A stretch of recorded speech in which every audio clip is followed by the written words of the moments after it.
really look like you just walk there and pick it up. So I guess I've got to roll again.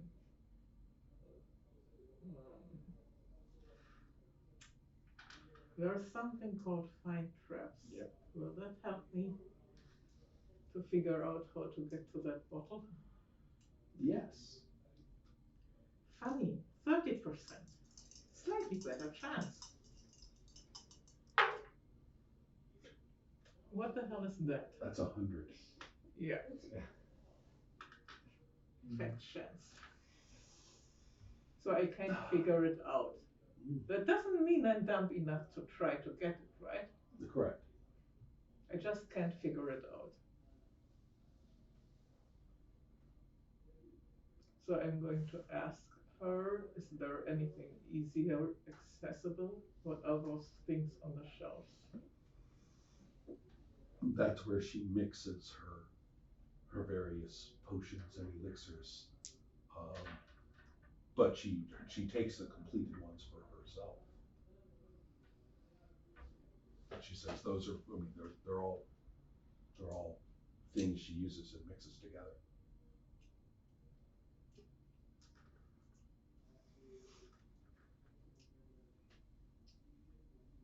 Well, it seems as though we have decisions, especially because snakes are involved.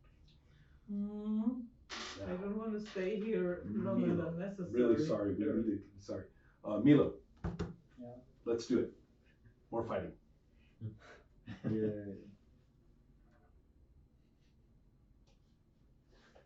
Kept you waiting now. Go for it with your attack. Oh. You needed a against a 7. 13. Oh, bummer. Oh wait, but you had the +1. Oh yeah. Yeah. Okay. So good. Your blessedness has saved you. So let's do that D8 again.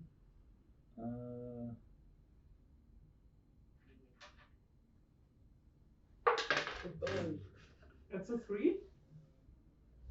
If you don't want to reroll. Just jumps, runs. Okay. Well, again, you are chopping him down bit by bit, and you've definitely got the edge on the hit points. And he has failed his hit, and so you have you have dominated the combat.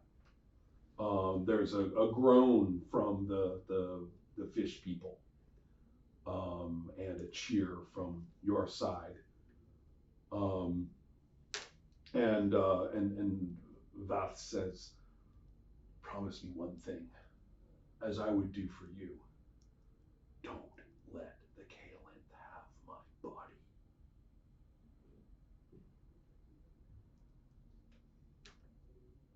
And then screams his war cry, whirling his lance over his head, and is coming at you in a full-on charge.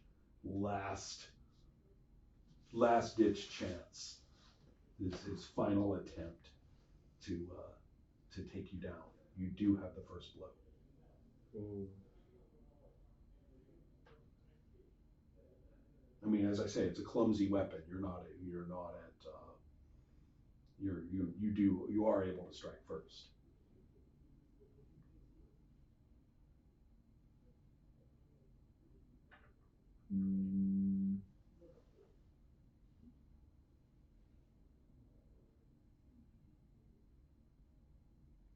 The intensity of the charge will give him double damage if he hits you.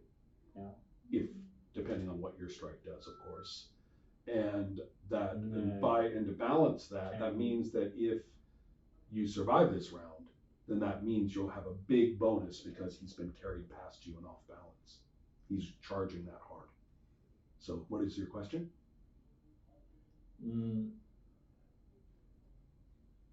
Can I dodge the sword? Can I redirect this lance or? Yes, but these are all handled very abstractly based on the outcome of the roll. In other words, we see how you do and then just look at the circumstances and explain it.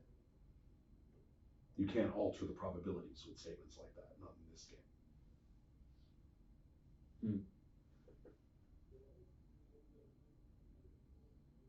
There is a very loose system in here for spot bonuses and penalties based on circumstances. And given that, I can give an extra +1 given that he's coming in almost completely unguarded. Okay. So that would, oh, and this time he gets you. Okay. Double damage. Mm-hmm. Is this the end? No, 2 points. Actually, it could have taken you to 0. Yeah. Although 0 isn't death in this game. But still, he could have defeated you. Yeah. He really tried. Oh yeah. Nay, he could have taken me to 0 on a 6. Yeah. or higher. Well, he can only, it's a 6-sided die. Oh. Yeah. So I want you to roll now. You've got your +2 for him off balance, and the +3 for the bless. So here, roll this. And so that's actually for effectively armor class 10. So for you, that's going to be a 9 or higher.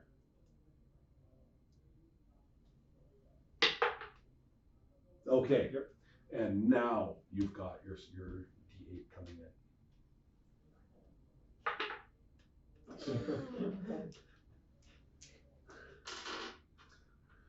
Effectively, Exquisite. no. Yeah, effectively, I think that it's going to put him down. He may not actually be fully dead, but you've definitely struck him low, right? He collapses in bloody defeat. There is a great groan, and the fish people are looking kind of pissed but scared.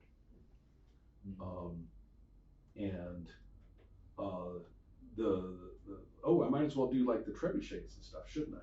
Okay. Well, let's see. Let's just do them simultaneously because that's so nasty, right? Because they're lobbing at each other, right? So that's going to be the Kalinth catapult. That's going to be the city's trebuchet. They've got to get pretty high. The catapult, right? 15? Mm-hmm. Yeah. So that's actually going to be pretty off. Probably just going to hit to the side of the trebuchet. So let's see where it went. According to this, that's not an overcast. I said 109, right? Yeah. 109, fantastic. Yep. Right. Siege attack values. There we go. Oh, that's an against the. Yeah. Okay. Actually, it's aiming at the trebuchet, so that's going to be a 0 to a 0 to a 3.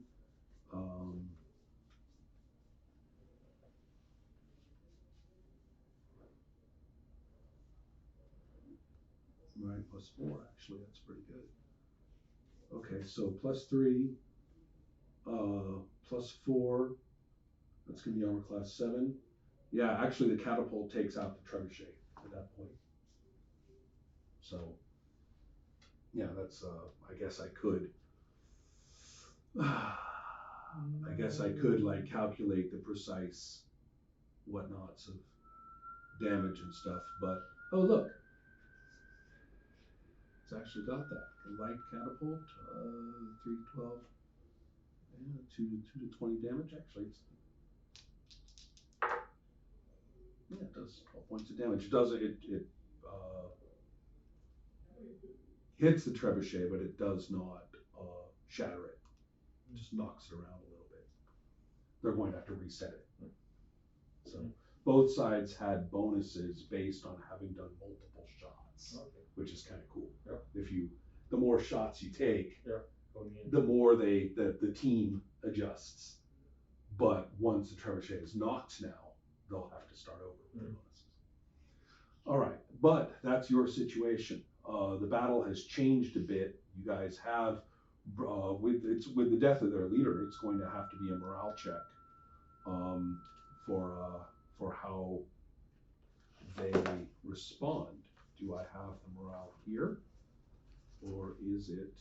Oops, it's going to be. Oh yeah, I had a question. Was the reversible spells only available to Evil clerics? Or, yeah. Well, that's a good question. They imply that they are. Although it's kind of an interesting question. It seems to me that a lot of them ought to be choice. Your choice. And as minor clerics, you would have to kind of petition. It would be very much up to the ideology of the god. Basically, you guys are not being taught curse because you guys do rituals to get your spells. You're not being given the ritual for curse. You'd have to ask over for it, and over would like very much to know why if you did. So I'm not saying it's impossible.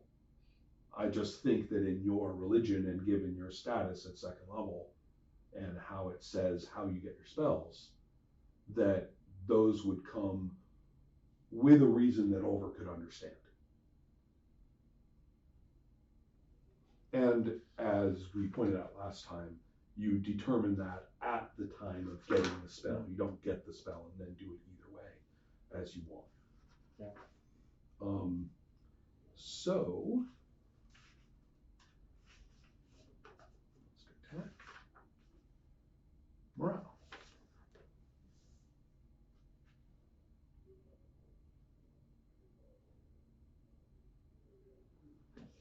Well, let's do just a quick comparison. This is going to be the morale of your side. This is going to be the morale of the Lokatha. The morale of your group, which is going to have a bonus for you having defeated them, the leader, and for the bless. That's all going to come as bonuses for them. This is going to be the morale of the troops whose leader was just killed. So 61. So we're going to pop that up way up there to around 75. 60. High is good. They break. They Lokatha retreat, including their eels. You have demoralized them. So the Bloodhawks take the ground before the pyramid. And the Kalinth, who, although they have knocked off the trebuchet, they're going to pull back into the pyramid. They're going to lob catapult boulders at you guys for a little bit. But just to keep you from getting to the steps as they're closing the doors that are actually in the steps of the pyramid.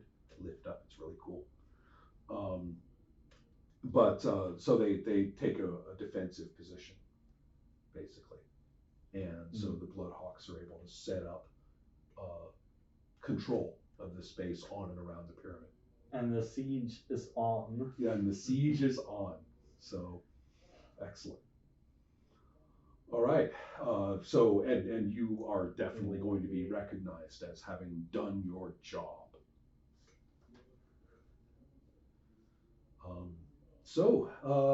Martin Crown. Yeah. Talk to me. I'm so incredibly badly injured. I probably need some rest. Oh, okay.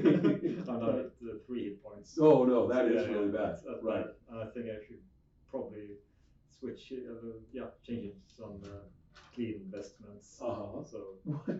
That's beautiful. I was going to say,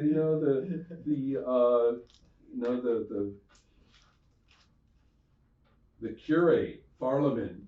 It's like, What did happen? Don't ask. I'll write up.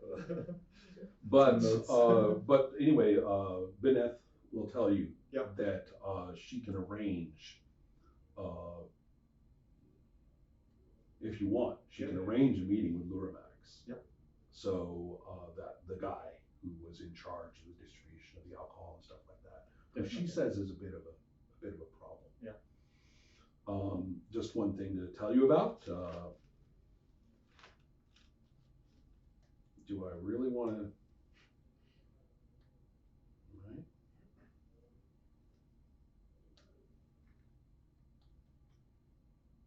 Farlaman is very pleased about hearing that Luramax is going to meet with you, and says Luramax is one of the biggest contributors to the extra the extra operating fund of the church. Farlaman seems naively to think that there is something called an extra operating fund of the church. Remember Osborne? Did I say that Osborne didn't really like what he saw in the books? No, he didn't say. He said that someone was bending the law. That's and injuring the populace. Exactly. So, and so it seems to be involving this fund. Yeah. And that's coming in sideways, Yeah. as it were. And Luramax seems to be a primary contributor. And so he's a big friend of the church, Mark. Indeed. Yes, and I think that it's wonderful that you're meeting with him. It's so good to have you and Osborne here. Yes, we're very glad to be here. Mhm. Do you have anything else to tell me about him or his? Well, they or his say estate? I they guess. say he's a hard bargainer, Okay. and that well, if you don't mind me saying, yes, if you don't mind me saying, and it's not very nice considering he's such a big contributor. You tell. The wine that he provides as a gift, he pulls a face that only a man who knows his wine could pull. Just this kind of. I see. So it's I guess he maybe found it as a bargain. I guess. Mhm. So, do you have any bottles of that foul wine? Well, yes, but don't insult him by saying No, that. of That's course a- not. No, I would like to be prepared to know what he has to offer us. certainly. Yeah. I won't drink it, but I'll sniff it. Right. I was just turning to this interesting poison section. Just turning to this very interesting section, Assassin's Use of Poison, which is a considerable part of this page. Indeed.